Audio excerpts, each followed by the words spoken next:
Hello everyone, we are back, and this is going to be the final video, not only for Chapter 10, but for the entire semester, so congratulations. This video is going to be just example problems from the Chapter 10 material. So I've tried to select some problems that kind of spread the material out accordingly. There is quite a bit of material that was covered in Chapter 10, but do remember that probably 90% of everything in this chapter is material that we've already seen in a previous chapter. We're just using it in a slightly different context for angular motion. And so the first example problem that I want to show is for a high dive. So we have a person that's going to dive into a pool. And so we have our diver up here, and we'll say that the platform is 10 meters above the water. And this diver is going to make 2.5 rotations as they drop down to the pool. And in doing so, we want to know what is the average angular acceleration of the diver.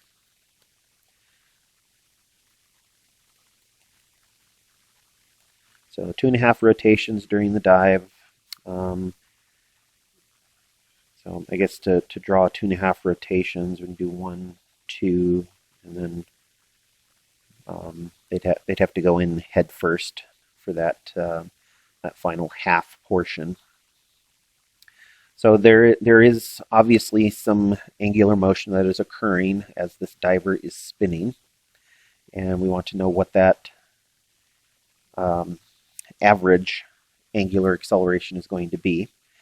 And because there's an average statement there, that implies that when we take the definition of our angular acceleration, that there's going to be a relatively large time interval. Now, for us, the time involved for jumping into a pool is probably not all that long, but from a calculus perspective, it is. And this time interval is obviously however long it takes until the diver gets down to the pool there. But this is the reason why we have to measure an average as opposed to an instantaneous. So this means that if we expand upon the delta statements, there is final minus initial for the angular velocities, and then that time interval has corresponding time values that match up with those angular velocity values. But as far as angular kinematics goes, we can plug all of these values into a kinematic equation somewhere. And I'm just going to call the time interval t. We don't know what it is just yet, but if we can find 3 out of the 5 pieces of information, then we can do a kinematics equation. Now, obviously, we're looking for the value for alpha, and we can find that if we can find the initial and final angular velocities and the time interval. Now we'll go ahead and assume that when the diver jumps off the platform that the initial angular velocity is 0. We're looking for the angular acceleration, so we want to make sure that that's part of the problem somewhere.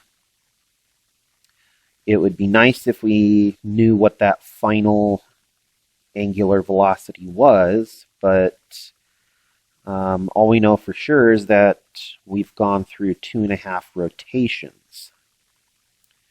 And that means that we know something about the angular displacement. Now we can call it 2.5 rotations, or we can call it 2.5 revolutions. Either way, we can convert this into a delta theta value with respect to radians for the units. So for every 1 revolution, we know that there are 2 pi radians. And so that means that 2.5 times 2 pi, that would make for 5 pi radians of an angular displacement that we have to pass through. And so there's a second value, but now we need to figure out, are we going to find the time, or are we going to find the final angular velocity to help us figure out what that angular acceleration is?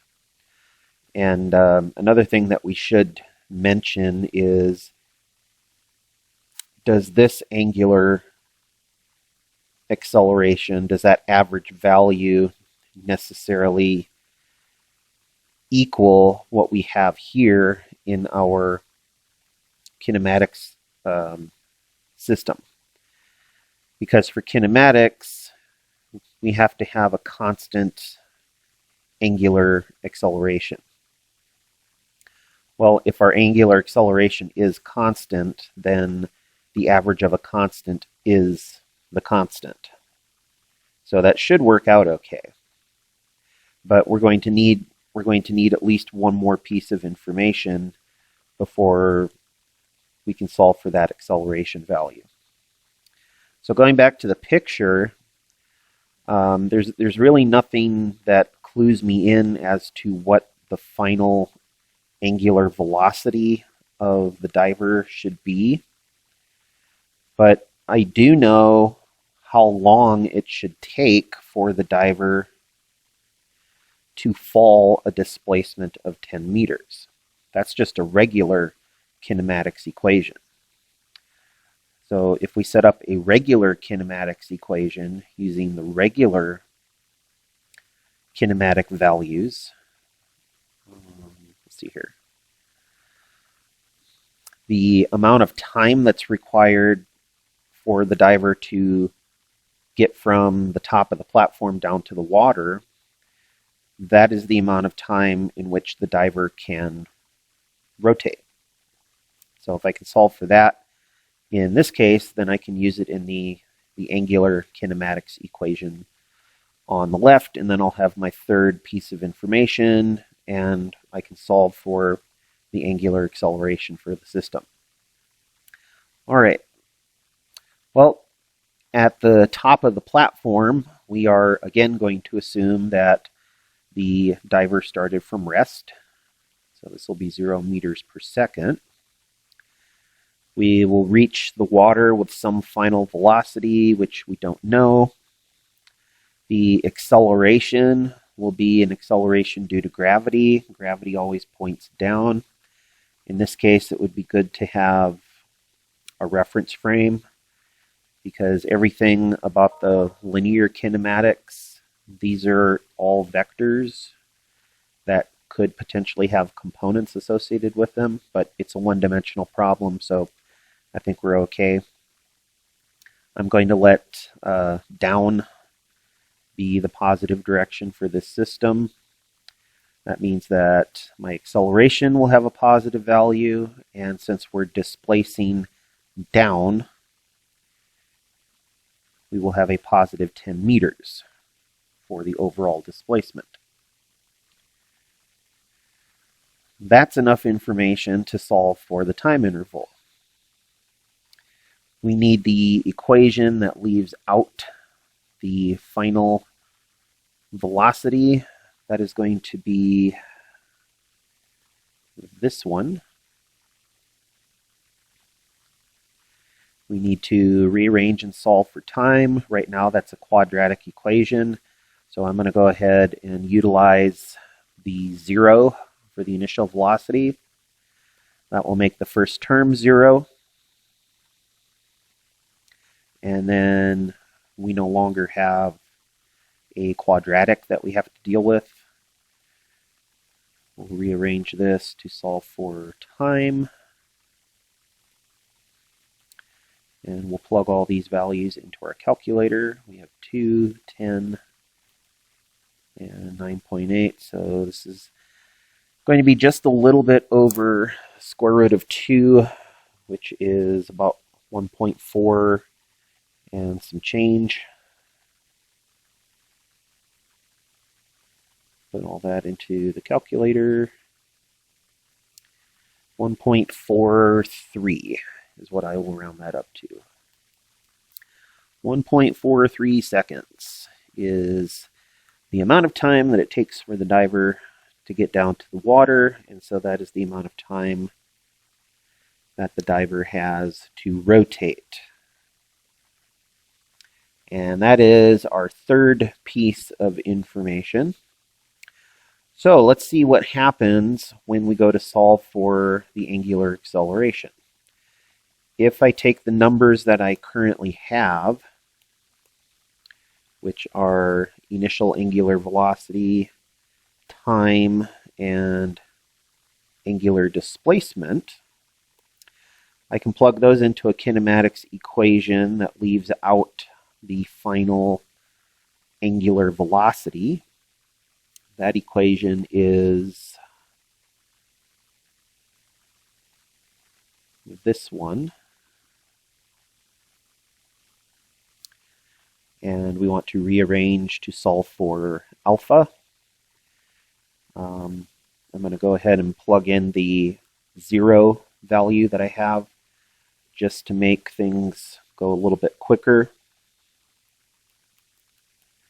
And so when I solve for alpha, we get 2 delta theta over time squared equals alpha. We'll put our values in. We have 2. We have 5 pi radians for the angular displacement. And we have 1.43 squared for the time. And just double checking the units, we have radians over seconds squared, so that's what we want. 2 times 5 times pi divided by 1.43 squared makes for an angular acceleration of 15.36 radians per second squared. All right, well, let's see if that matches to the average acceleration equation that we've been using, or I should say average angular acceleration. So to do that, I'll need to know what the final angular velocity for this system was. We'll go ahead and put the 15.36 in here. Radians per second squared. And now we'll focus on finding the final angular velocity. We'll do that by using our angular displacement, our time, and our initial angular velocity.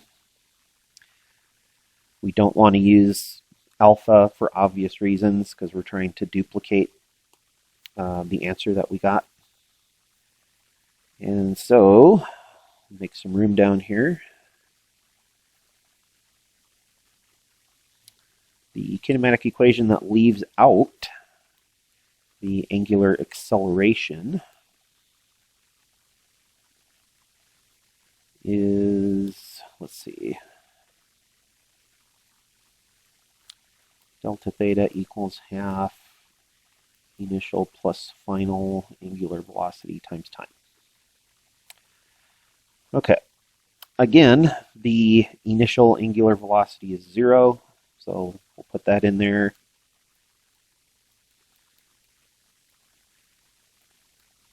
And that'll make rearranging things a bit quicker. Final angular velocity will be 2 delta theta over t. So we have 2. We have delta theta, 5 pi. We have t, which is 1.43. 2 times 5 times pi goes into our calculator, divided by 1.43 makes 21.97 radians per second.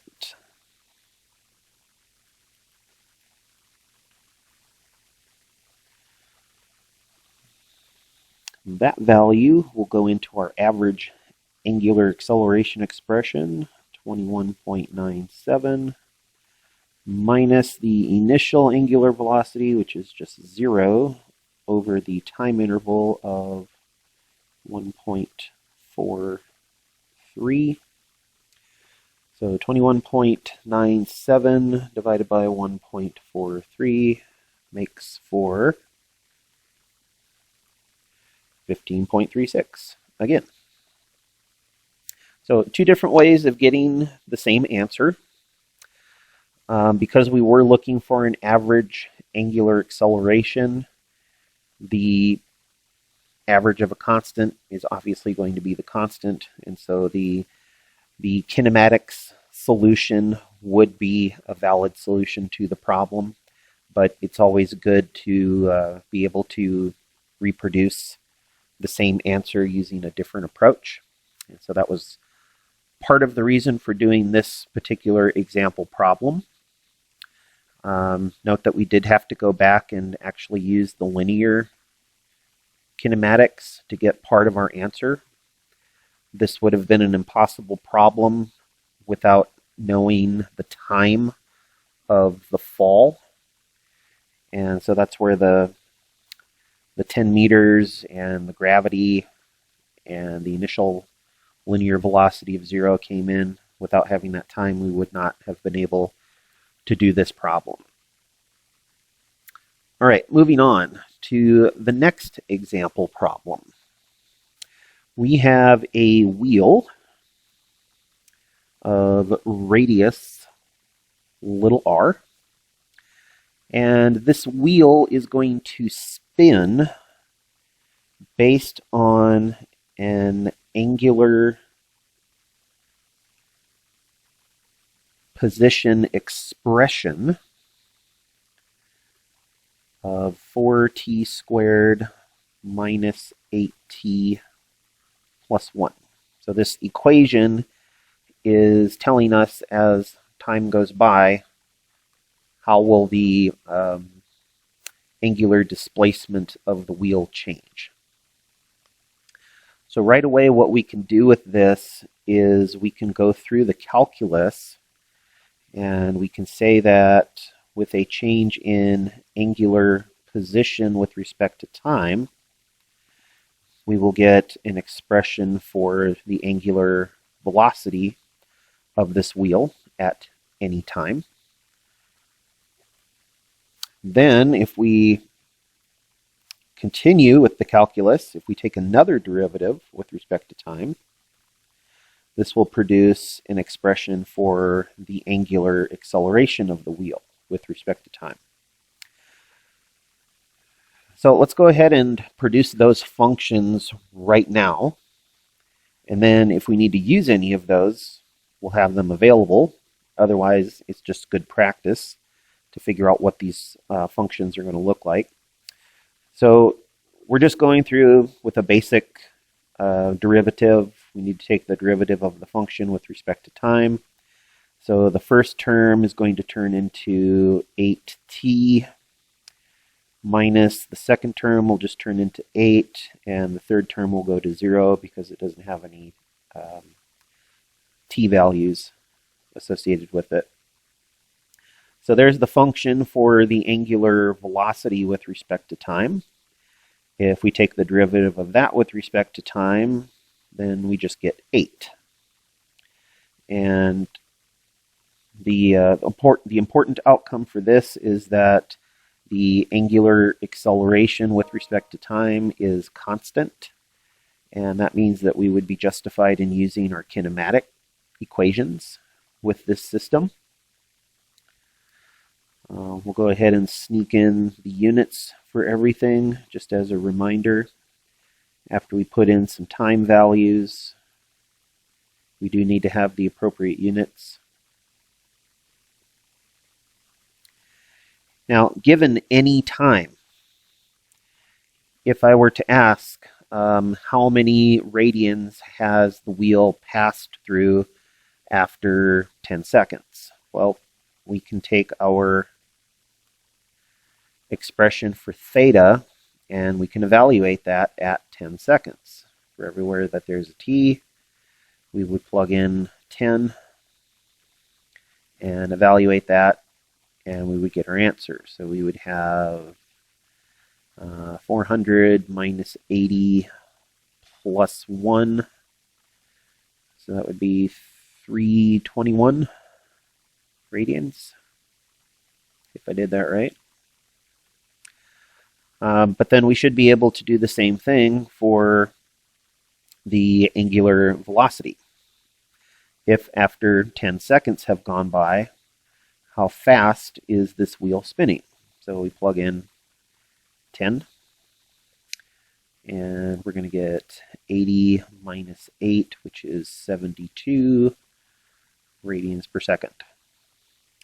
And then obviously the acceleration is independent of time because it's a constant. All right, so at this point we're pretty much set up to answer any kind of question we could be asked about this wheel, average angular velocity between two time instances, average angular acceleration, etc. So what we're going to do now, something a bit different from what we've been doing with some of these problems. We're going to apply this to a real-world situation.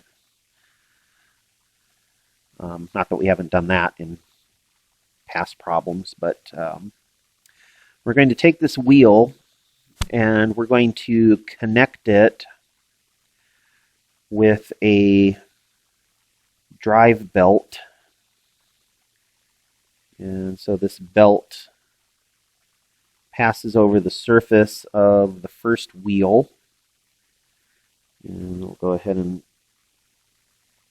kind of highlight that wheel in blue there. And this first wheel of radius little r is going to be the drive wheel. And so as the wheel spins, it spins with respect to that theta function that we just talked about. But because the drive wheel is connected to this belt, the belt is then going to move and it's going to cause the second wheel to start spinning. So the second wheel we'll highlight in this orangish color here. And the second wheel has a radius of big R. So what I would like to know is, after 10 seconds have gone by, what is the angular acceleration and the centripetal acceleration that is associated with the larger wheel? So what is alpha and what is the angular acceleration of that second wheel? Now the key to this particular problem is the belt itself. As the first wheel turns and moves the belt, if the belt is to maintain its motion without bunching up or slipping or breaking, then the velocity of the belt has to be consistent all the way along. That's not to say that the velocity of the belt can't change, But it's almost like the principle that we've used for tension in a rope. Tension has to be uniform throughout the rope, otherwise it goes slack or it breaks. But this concept means that the velocity of the belt, which is being driven by the smaller wheel, well, that has to equal the tangent velocity of that first wheel. And that's why I kind of put a spoiler in there for V sub t. But it's that belt from the first wheel that is now spinning the second wheel. So the second wheel is going to have a tangent velocity that is equal to the first wheel. All because the two wheels are connected by that belt. So we can take the tangent velocity of the first wheel, so we'll call this wheel number 1, and this is wheel number 2, and we can set that equal to the tangent velocity of the second wheel. Well, what is tangent velocity equal to? If we go back into our notes, we see that tangent velocity is equal to omega r, in which case we're talking about the angular velocity of that object times the radius of that object. For wheel 1, that would be the angular velocity of wheel 1 times the radius of wheel 1. For wheel 2, that would be the angular velocity of wheel 2 and the radius of wheel 2. All right, so we can make those substitutions. We can say that omega 1 r1, which is actually little r, equals omega 2 times r2, which I was calling big R. Okay. So that means that let's see here. We should probably put in some values for the radius of each wheel. We'll say that the first wheel has a radius of 10 centimeters. The second wheel will have a radius of 20 centimeters. All right.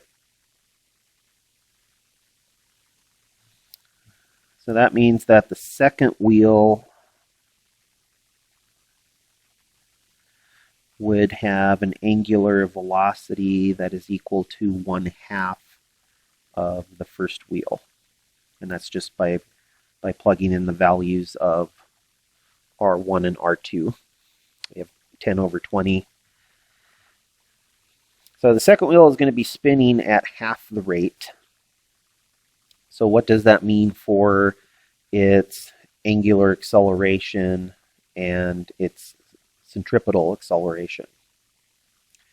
And can we get a value for any of these?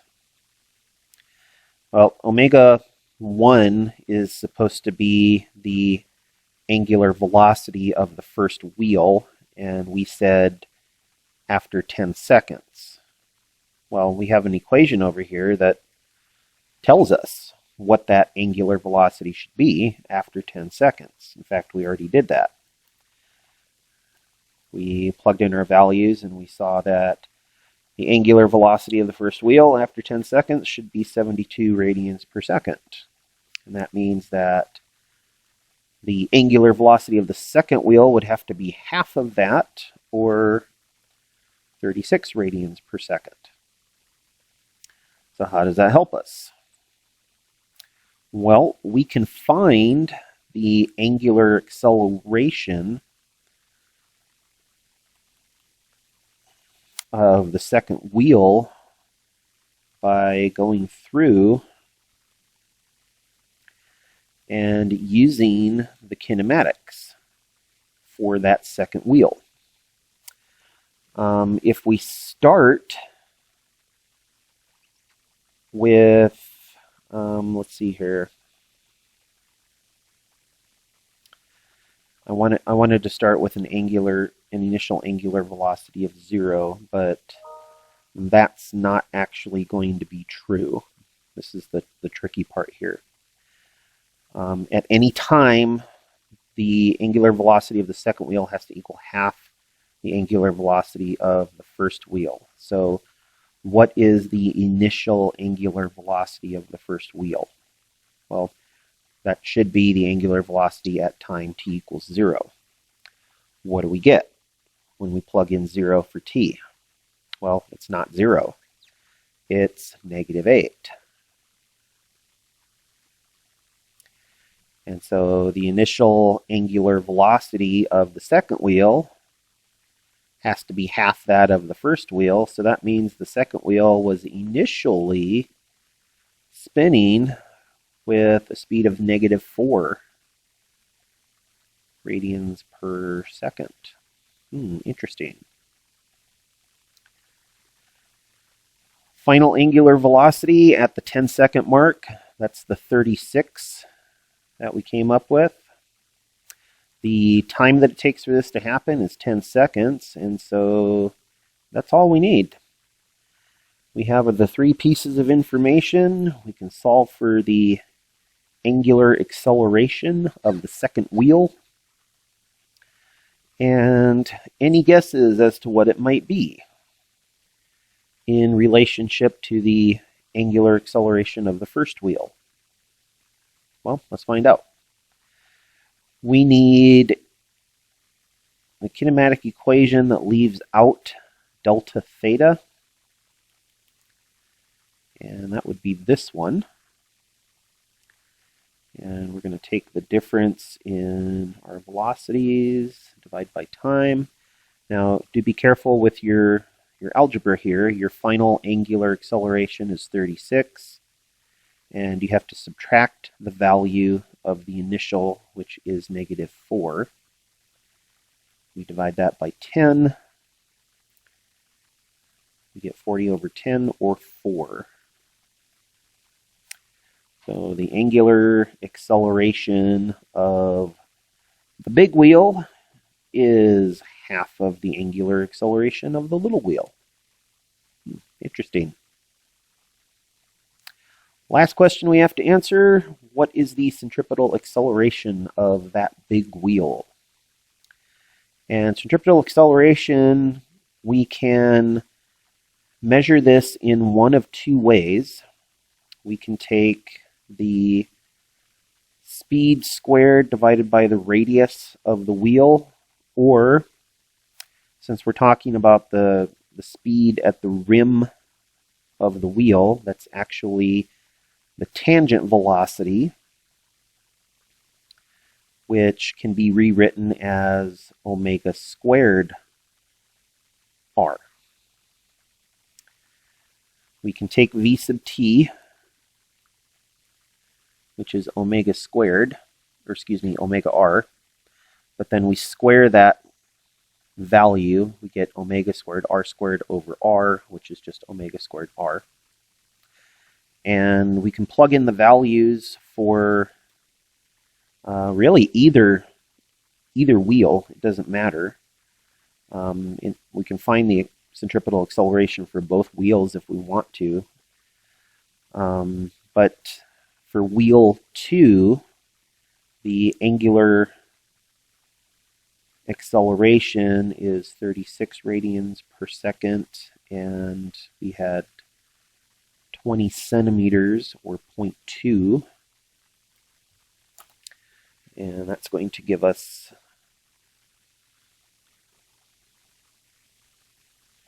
let's see, 36 times 36 times 0.2 is 259.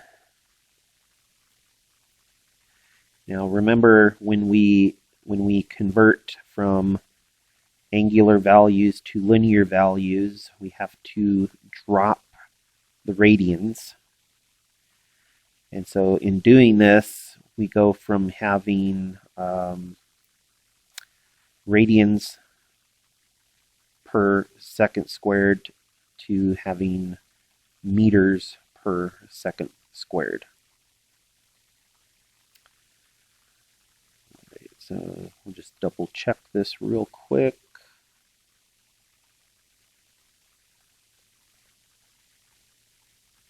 Okay, so that's the angular acceleration of the second wheel. And just out of curiosity, let's see how that compares to the angular acceleration of the first wheel. Because the first wheel is spinning at a rate that's twice as fast, but it has a radius that's half the size. So let's see what happens there. We have 72 radians per second squared and 0.1 meters. Now, without even having to plug this into my calculator, I can already tell that this is going to provide us with a much larger value than what we had for wheel 2. We've got 72 squared times 0.1 makes for 518 meters per second squared. So that's twice the value, as it turns out. So there is an obvious efficiency that goes along with having one wheel drive another wheel of a different size. We can either speed up the rate at which something is turning, or we can slow down the rate at which something is turning, while at the same time still delivering the same amount of energy. And there are plenty of classes and coursework, especially with things like mechanical engineering, where the efficiency of drive belts and gears really comes into play. But that's for a future course. For now, we're going to finish up with a third example problem. And this example problem is not going to take us too much time.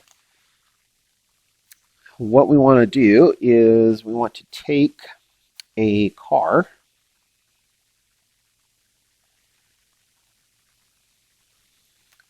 and we want to provide energy from the engine of the car to the drive shaft to the tires to get this car up to speed.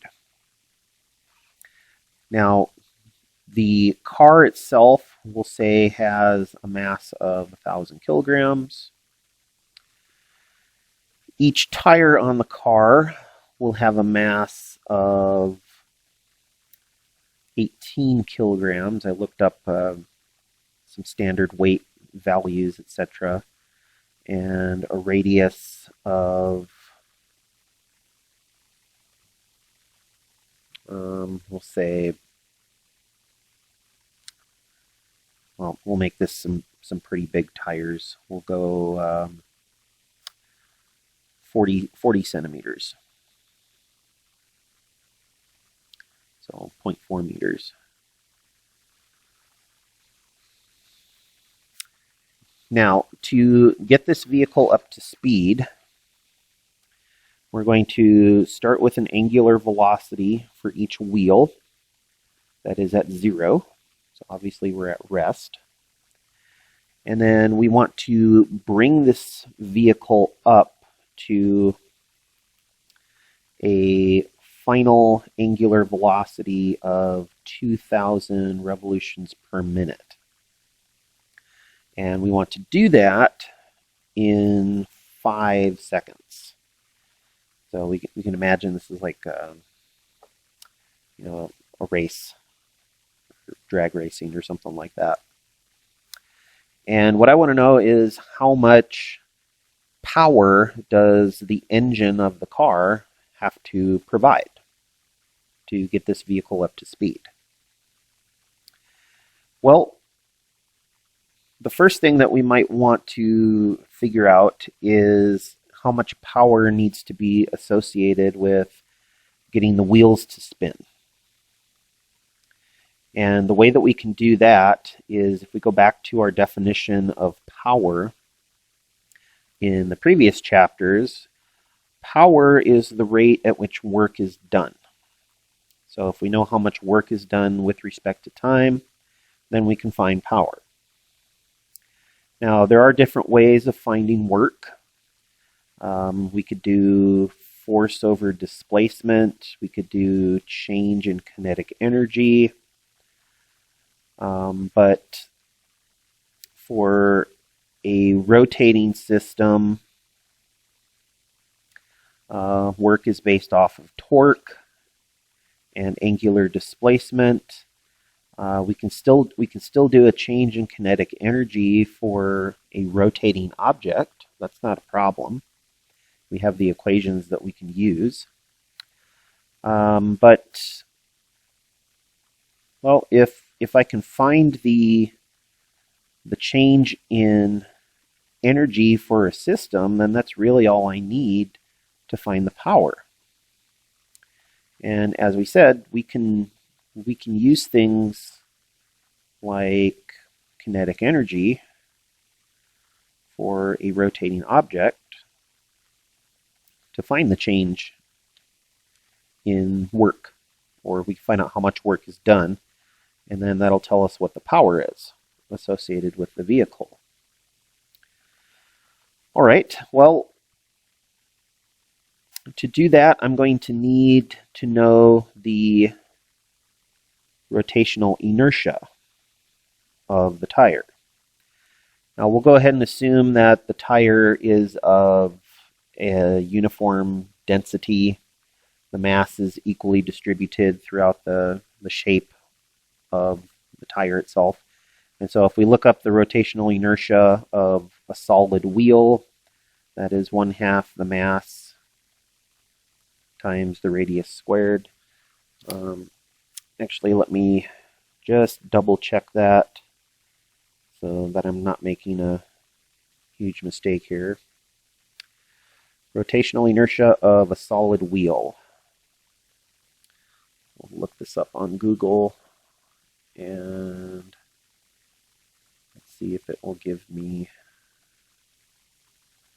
a list of objects. We can also look this up on the table that we have available in this chapter.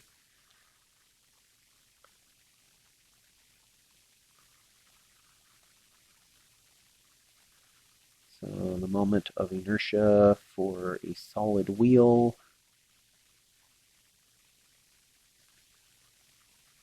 It looks like I'm not looking up the right stuff here with my phone. So give me one more second. Yes, I did have the right equation for the wheel. 1/2 mr squared. All right, well, I have the mass for each wheel. I have the radius for each wheel. So I can right away calculate what the rotational inertia of each of those wheels is going to be. We have 1/2 of 18 times 0.4 squared.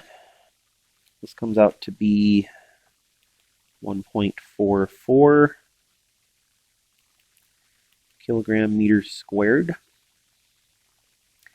And for the change in the kinetic energy of the wheel as it is being brought up to speed, the initial angular velocity was 0, so that term is out.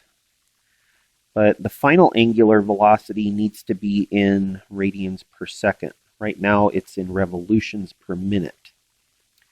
So we do need to convert that. For every revolution per minute, I'm going to rewrite that as rev per minute. One revolution, if you remember, is 2 pi radians. And for every 1 minute, we have 60 seconds. Plug that into our calculator. 2,000 times 2 pi divided by 60 makes for 209 radians per second. That will go into our final kinetic energy expression. K final is half I omega final squared. We just solved for was 209.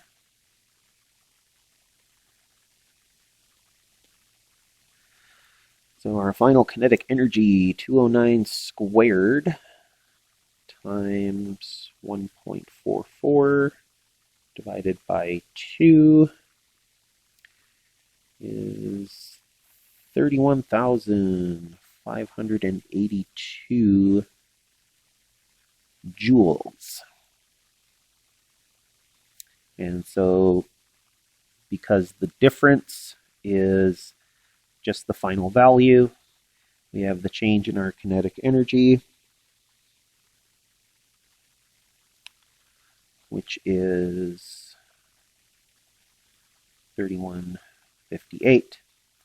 And that had to be accomplished in a time interval of 5 seconds. So we can take that change in kinetic energy. We can say if this is just the work associated with that one tire, then the power associated with that tire, power is work over time. So we have the 31,582 divided by 5 makes for 6,316 watts.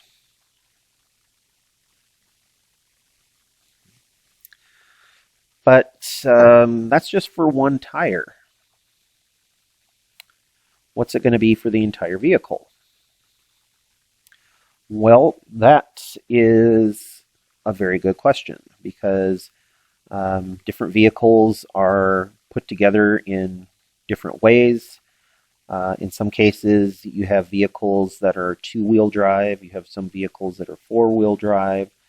So depending on how many of those wheels the engine is actually transferring energy to, that will determine the rate at which energy needs to be provided by your engine. But there's another way that we can get around this. If we want to know the rate at which energy has to be transferred to the vehicle, it's not just about getting the wheels up to speed. It's also about getting the entire mass of the vehicle up to speed. So this is going to be the rate at which a single wheel would have to rotate to get the vehicle up to speed. Now, if that's a two-wheel drive, a four-wheel drive, then you would need to multiply by the appropriate number of drive wheels. But that's just getting those wheels up to the appropriate angular velocity of 209 radians per second. We also have to consider the energy that is associated with the car as it's traveling down the road. And that energy is actually quite a bit easier for us to find, because the kinetic energy of the car as it goes down the road is 1/2 its mass times its velocity squared.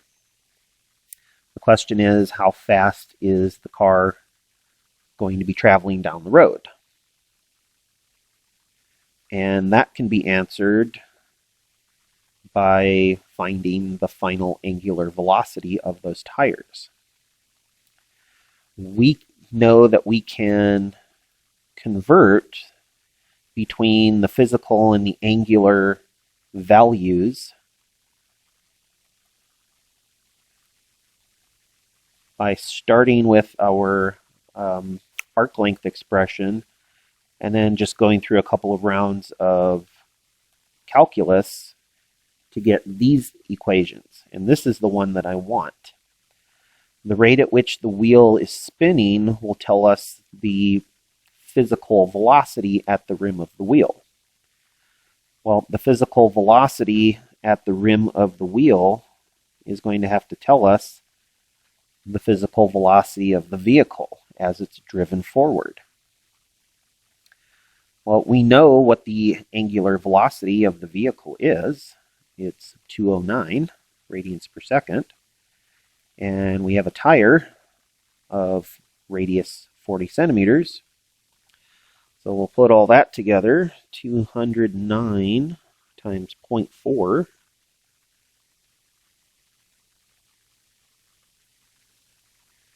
And that's getting me a value of, let's see here. Not quite sure how realistic this is, but 83.6 meters per second. So yeah, I guess this is quite a drag race that's happening here, because these vehicles are, or this vehicle in particular, 83.6.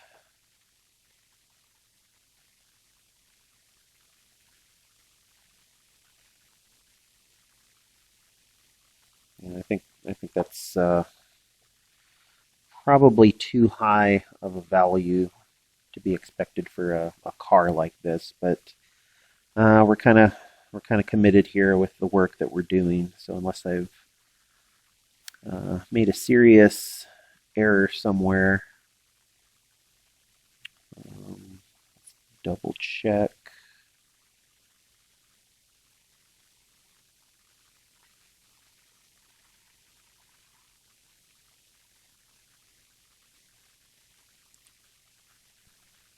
(2,000 revolutions per minute). I'm going to double check my work here just to make sure before we go any further. So 1 revolution is 2 pi. 1 minute, 60 seconds. That all looks good.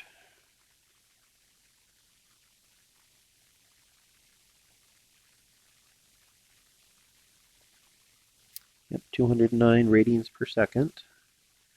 That is correct.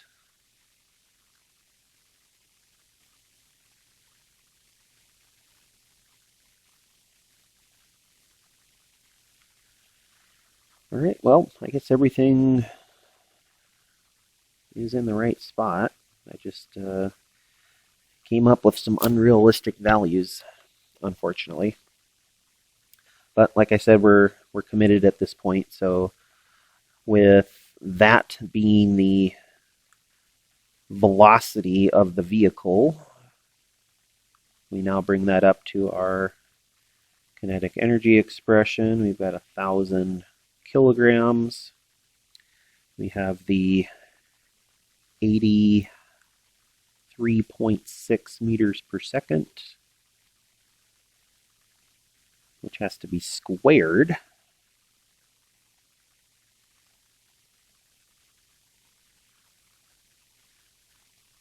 Times 1,000 divided by 2 gives us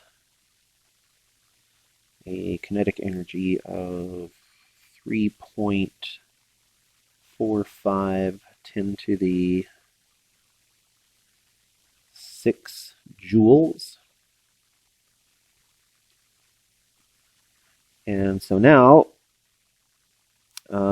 given that you've got 4 tires that each have to be spinning at the same rate,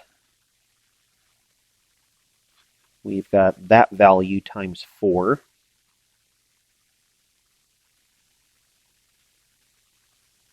Plus the required kinetic energy of the vehicle taking it down the road, means that we're going to have just over 3.5 times 10 to the 6th joules, or 3.5 megawatts of energy that is going to have to be applied. And again, given the velocity of this vehicle, 86 or 83.6 meters per second. Just out of curiosity, I want to take that and convert it into miles per hour, just so we can get kind of a idea of how unrealistically fast this is probably going to be. So we have 1,000 meters per kilometer.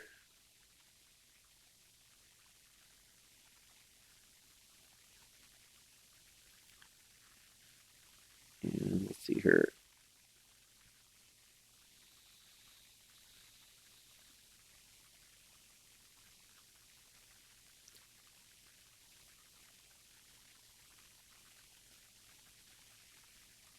We get 1.6 kilometers per mile. We get 60 seconds per minute and 60 minutes per hour. So let's see here. We've got meters and meters, kilometers, kilometers.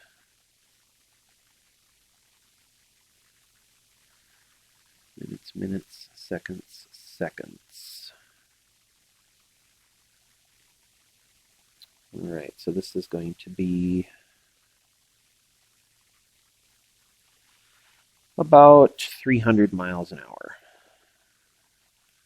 which is definitely approaching some land speed records there. So not your average car off the lot. But that's what I get for making up numbers for some of these example problems here. All right, so that brings us to the end of the Chapter 10 material. That also brings us to the end of the material for the class. At this point, you need to be going back and reviewing all homework sets, all quizzes that may have been given, whether they're for grade or for extra credit. Go back, review any old exams, because at this point we are now at the end of the semester and we have a final exam to start thinking about. So this is the end of the example problem video. Please go back, review any of the old videos as you see fit, and good luck with your final exams.